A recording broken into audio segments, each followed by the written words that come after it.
नमस्कार बच्चों, उत्तराखंड सीरीज़ में आपका स्वागत है।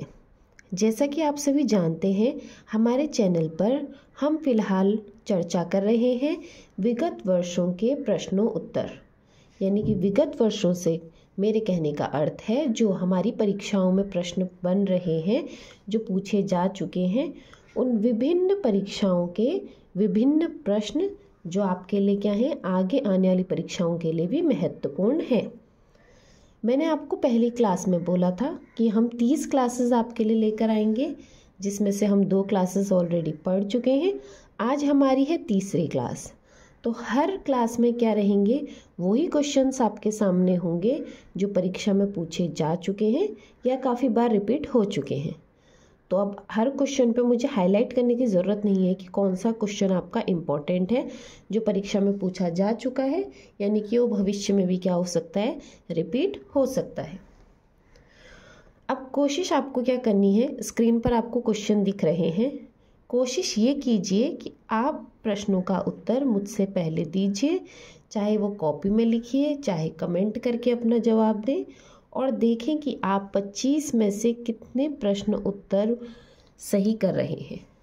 आपका जो सही करने का जो रेशियो है वो 90% से ऊपर रहना चाहिए, तभी आप सही मायनों में कहेंगे कि हाँ, आपने कुछ तैयारी क्या करी है, करी हुई है। और इन्हीं प्रश्नों के बीच में आपको क्या दूंगी, होमवर्क भी दूंगी। आप चाहें तो उसे कमेंट बॉक्स में जवाब करके दे सकते हैं या अपनी कॉपी में लिखेंगे। तो आज का हमारा पहला प्रश्न, टिहरी रियासत के प्रथम राजा थे। टिहरी रियासत, इसका इतिहास में आपने इसके बारे में काफ़ी कुछ पढ़ा होगा। यह पूछ रहा है टिहरी रियासत के पहले राजा कौन थे।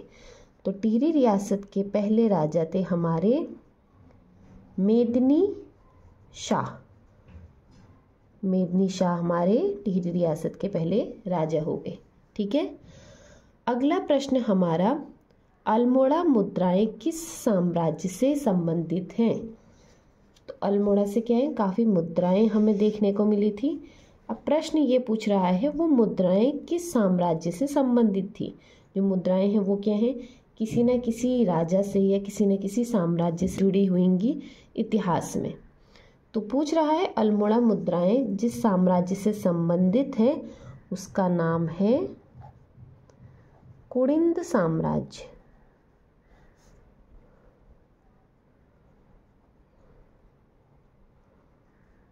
कुड़िंद साम्राज्य। अब होमवर्क आपका पहला ये है, कुड़िंद साम्राज्य के संस्थापक कौन थे। तो पहला होमवर्क आपका यहाँ पर हो गया। आज का तीसरा प्रश्न हमारा, कत्यूरियों की दरबारी भाषा थी। जैसे हमारी भी ऑफिशियल लैंग्वेज होती है, जिससे क्या होंगे, सारे सरकारी काम उसी भाषा में होते हैं, वैसे ही राजाओं के दरबार में भी क्या होती थी, कोई ना कोई भाषा प्रयोग करी जाती थी। तो परीक्षा में प्रश्न पूछा हुआ है, जो कत्यूरी राजा थे उनके दरबार में कौन सी भाषा बोली जाती थी या उनकी दरबारी भाषा क्या थी। तो वो थी संस्कृत। चौथा प्रश्न आज का, कार्तिकेयपुर वंश का संस्थापक था। कार्तिकेयपुर वंश का संस्थापक कौन था। तो इनके संस्थापक हमारे बसंत देव थे। आज के सभी प्रश्न हमारे राज्य के इतिहास से जुड़े हुए हैं, तो क्या होगा, आपका इतिहास का भी क्या हो जाएगा, यहाँ पर रिवीजन हो जाएगा। आज का पांचवा प्रश्न, दिल्ली के मुगल राजकुमार सुलेमान शिकोह को किस गढ़वाली राजा ने शरण दी थी। तो जो हमारे मुगल साम्राज्य के जो राजा थे सुलेमान शिकोह, ये जब भाग के आए थे तो किसी गढ़वाली राजा ने इन्हें क्या दी थी, शरण दी थी। तो उन्हीं गढ़वाली राजा का नाम पूछा जा रहा है, तो वो है पृथ्वीपाल शाह।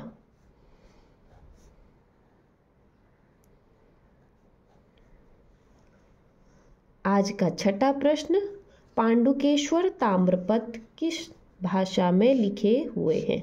तो पांडुकेश्वर ताम्रपत्र आपके पाली भाषा में लिखे हुए हैं। यह प्रश्न एक दो बार रिपीट हो चुका है। अगला प्रश्न हमारा, उत्तराखंड में किस शासन को स्वर्ण युग के रूप में जाना जाता है? स्वर्ण युग, गोल्डन पीरियड किस साम्राज्य को या किस शासन के काल को कहा जाता था? यह कहा जाता था कत्यूरी साम्राज्य को। अब आपका दूसरा होमवर्क है, क्यों इसे स्वर्ण युग कहा जाता था? अब क्यों अगर आप ढूंढने जाओगे तो आपको क्या होगा, बहुत सारी चीज़ें इसके बारे में पता चलेंगी। इसीलिए मैंने आपको कहा, कल भी कहा था, होमवर्क देने का मकसद ये रहता है कि आपके अंदर क्या हो, उससे रिलेटेड क्या हो, प्रश्न आपके दिमाग में भी उठे कि हाँ ये पूछा तो है स्वर्ण युग क्यों कहा जाता है, ये प्रश्न तो सही पूछा है। फिर आप क्या करोगे, उस प्रश्न को ढूंढने की कोशिश करोगे, उत्तराखंड के इतिहास की बुकों में ढूंढोगे जो भी आपके पास होंगी। वहाँ नहीं मिलेगा तो आप इंटरनेट की सहायता लोगे, लेकिन उसी ढूंढने की प्रक्रिया में, उस रिसर्च, उस खोज में आपको बहुत सारी अन्य जानकारियाँ भी मिलती हैं। इसीलिए क्या है, हमें स्कूल में भी होमवर्क दिया जाता था और यहाँ पर भी होमवर्क दिया जा रहा है, जिससे क्या हो, आप जुड़े रहें उस टॉपिक से और अन्य चीज़ें भी क्या हो आप जान सकें। अगला प्रश्न हमारा, 1871 में अल्मोड़ा अखबार का प्रकाशन शुरू किया था। तो ये अल्मोड़ा अखबार का प्रकाशन किसने शुरू किया था? यह किया था अपना बुद्धि वल्लभ पंत जी ने। बुद्धि वल्लभ पंत जी ने इसका प्रकाशन शुरू किया था।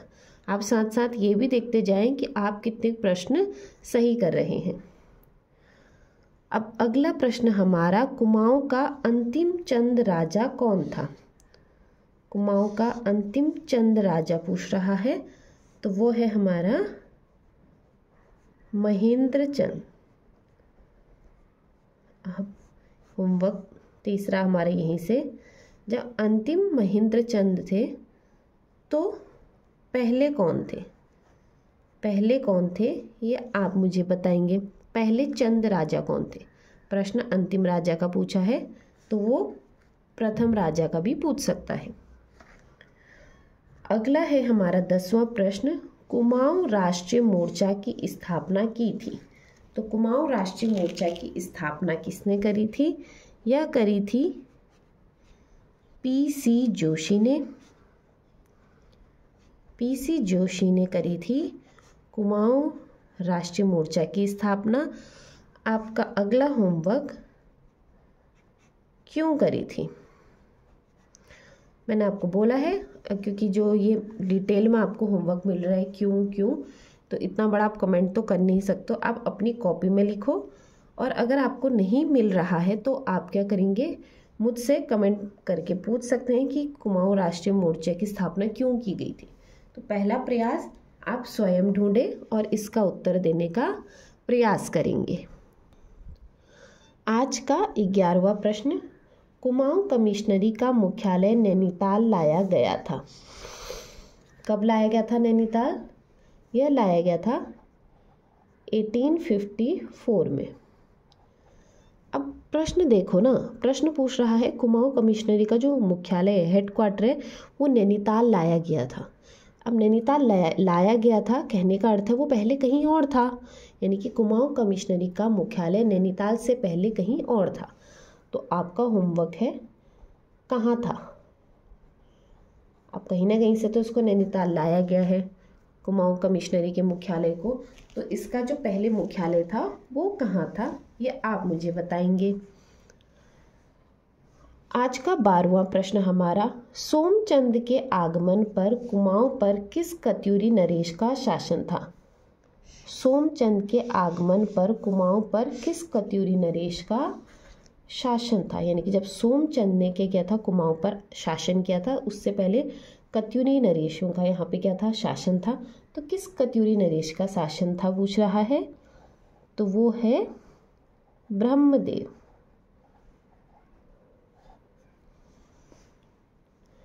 आज का 13वां प्रश्न, शाह पदवी प्रयोग करने वाला गढ़वाल का प्रथम राजा कौन था? अब जब आप जो हमारे उत्तराखंड का इतिहास पढ़ोगे या जो गढ़वाल के राजा पढ़ोगे तो बहुत राजाओं के नाम के पीछे आपको शाह देखने को मिलता है। इस शाह के पीछे भी एक स्टोरी है। अब यहाँ पे प्रश्न पूछ रहा है शाह पदवी सबसे पहले किस गढ़वाल के राजा ने लगाई थी? तो बलभद्र शाह ने सबसे पहले अपने नाम के पीछे शाह लगाया था। अब कोई पदवी लगाई गई है तो उसके पीछे कारण होगा। होमवर्क, क्या इसके पीछे कोई कारण था? यह आपका होमवर्क है। आज का 14वां प्रश्न हमारा, काठगोदाम के निकट स्थित रानी बाग किस रानी के नाम पर स्थापित हुआ था? रानी बाग नाम आपने काफ़ी सुना होगा। जब आप हल्द्वानी पहुंचने वाले होते हो, काठगोदाम पहुंचने वाले होते हो, तो ऊपर पहाड़ी पर लास्ट स्टॉप जो हमारा लगभग रहता है वो रानी बाग रहता है। तो प्रश्न उसी से रिलेटेड है कि वो रानी बाग किस रानी के नाम पर स्थापित हुआ? तो वह रानी थी जिया रानी। अब इनके नाम पर इस स्थान का नाम रानी बाग पड़ा। जिया रानी कौन थी? ये आपका होमवर्क हो गया। इंटरेस्टिंग होमवर्क भी आपको क्या है यहाँ पे मिल रहा होगा। इससे क्या होगा, होमवर्क से और इन प्रश्नों से आपका क्या होगा, बहुत हद तक रिवीजन परीक्षाओं के लिए हो जाएगा। अगला प्रश्न हमारा 15वां, वर्ष 1935 से किस पत्र का प्रकाशन अल्मोड़ा से किया गया? तो वर्ष 1935 से जिस पत्र का प्रकाशन अल्मोड़ा से किया गया उसका नाम पूछ रहा है, तो वो है शक्ति। और प्रश्न रिवर्स करके भी पूछ सकता है कि शक्ति समाचार पत्र का प्रकाशन अल्मोड़ा से किस वर्ष किया गया था? तो वो जवाब हो जाएगा 1935 में। अगला प्रश्न हमारा, अल्मोड़ा के खगमरा किले का निर्माण किस राजा ने करवाया था? यह प्रश्न बहुत बार रिपीट हो चुका है। तो अल्मोड़ा में जो खगमरा किला है उसका जो निर्माण है वो राजा भीमचंद ने करवाया था। कहीं पर भीमचंद, कहीं पर भीष्मचंद रहता है। तो राजा भीमचंद ने खगमरे किले का निर्माण करवाया था। अगला प्रश्न हमारा, गंगाराम व खीमदेव नामक 2 भाई शहीद हुए थे। गंगाराम और खीमदेव क्या थे? 2 भाई थे। ये किसी बहुत बड़े आंदोलन में शहीद हुए थे। तो उस आंदोलन का नाम बताएं। उस आंदोलन का नाम है भारत छोड़ो आंदोलन। भारत छोड़ो आंदोलन। अगला प्रश्न हमारा, अंग्रेजों ने किस वर्ष गोरखा शासकों को परास्त किया था? अंग्रेजों ने किस वर्ष गोरखा शासकों को परास्त किया था? तो यह किया था 1815 ईस्वी में। 19वां प्रश्न आज का, सन 1926 में किसका विलय कांग्रेस में हुआ था? 1926 में कौन कांग्रेस में शामिल हुआ था या विलय हुआ था कहेंगे? तो वह हुआ था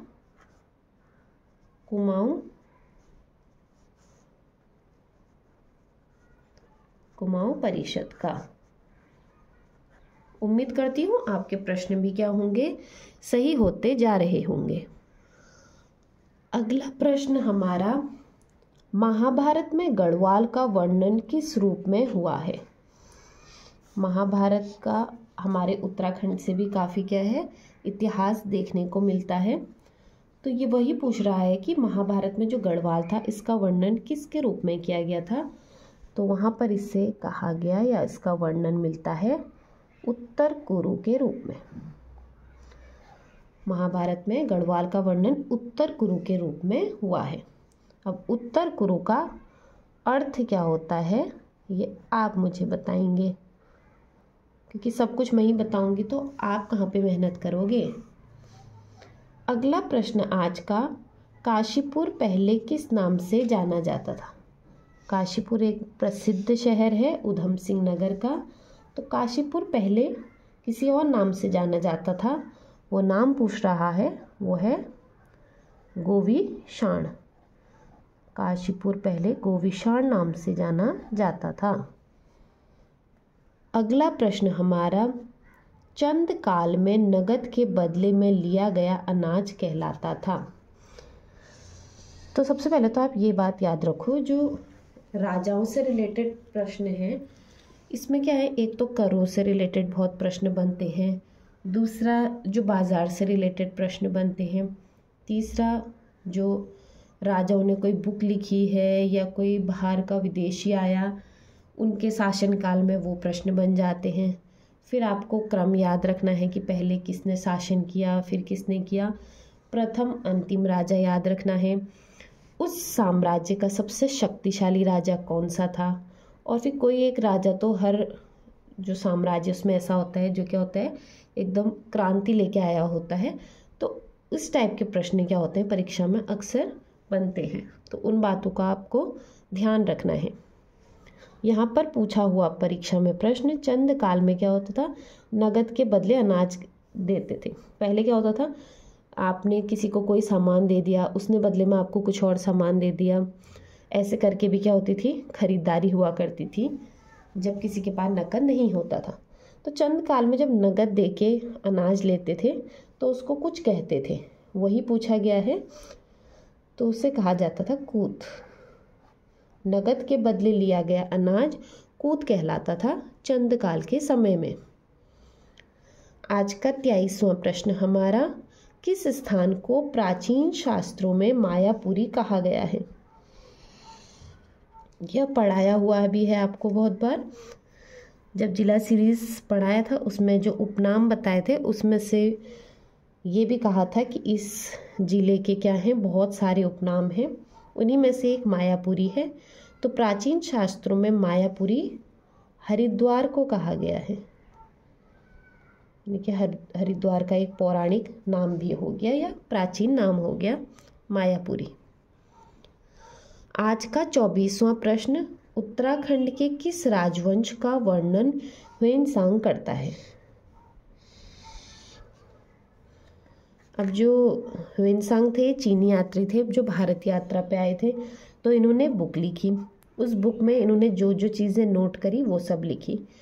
उसी में देखने को मिलता है हमें इन्हें उत्तराखंड के एक राजवंश का वर्णन किया, और उस राजवंश का नाम है पौरव। अगला प्रश्न हमारा, पाली बौद्ध साहित्य में उत्तराखंड कहलाता है। पाली बौद्ध साहित्य में उत्तराखंड क्या कहलाता है? यह कहलाता है हिमवंत।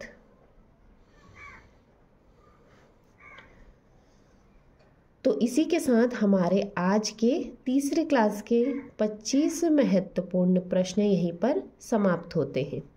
यह सभी प्रश्न परीक्षा में पूछे हुए हैं, तो आप देख सकते हैं कि प्रश्न किस हिसाब से बनते हैं परीक्षा में और किस किस सेक्शन से ज़्यादा क्वेश्चन बनते हैं। उम्मीद करती हूँ आपने 25 में से 20+ स्कोर किया होगा। लास्ट किसी क्लास में बच्चे ने 25 में से 25 प्रश्न भी सही किए थे, जो देखकर उनका कमेंट मुझे काफ़ी अच्छा लगा। उम्मीद करती हूँ आप आगे भी इसी तरीके से जवाब देंगे या जवाब करेंगे। अब इन प्रश्नों का कराने का मेरा मकसद मैंने आपको पहले भी बताया था कि लास्ट मिनट पे क्या होता है, बच्चे अक्सर वो चीज़ ढूंढते हैं जो पेपर में आई हुई होती है, तो बच्चे के पास या तो बुक नहीं होती है या तो टाइम नहीं होता है। तो आप कुछ भी काम कर रहे हो, करते करते ये प्लेलिस्ट भी लगा दोगे तो क्या रहेगा, आपका एक रिवीजन हो जाएगा।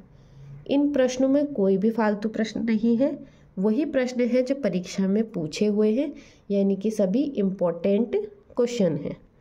हर वीडियो में 25-25 प्रश्न करके हम कितने सारे प्रश्नों का क्या कर सकते हैं, रिवीजन कर सकते हैं। तो आज का वीडियो हमारा यहीं पर समाप्त होता है। उम्मीद करती हूँ आपको पढ़ाया हुआ थोड़ा इंटरेस्टिंग लग रहा होगा।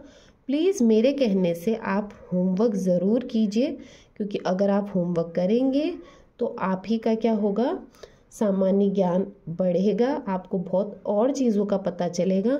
और अगर आपको होमवर्क में से या जो मैंने भी पढ़ा है उसमें से कहीं पर भी कोई डाउट होता है तो आप कमेंट बॉक्स में कमेंट करेंगे। आपका जवाब जल्द से जल्द देने का मेरा हमेशा की तरह प्रयास रहेगा। बाकी मेरे प्रयास आपको अच्छे लग रहे हों तो प्लीज़ वीडियो को लाइक कीजिए और ज़्यादा से ज़्यादा बच्चों के साथ शेयर कीजिए। हो सकता है आपके शेयर करने से किसी बच्चे का क्या हो, भला हो सके। इसी के साथ अपने वीडियो को यहीं पर विराम देती हूँ। मेरे चैनल पे जुड़ने के लिए और मेरे साथ बने रहने के लिए आप सभी का पूरे दिल से बहुत बहुत धन्यवाद।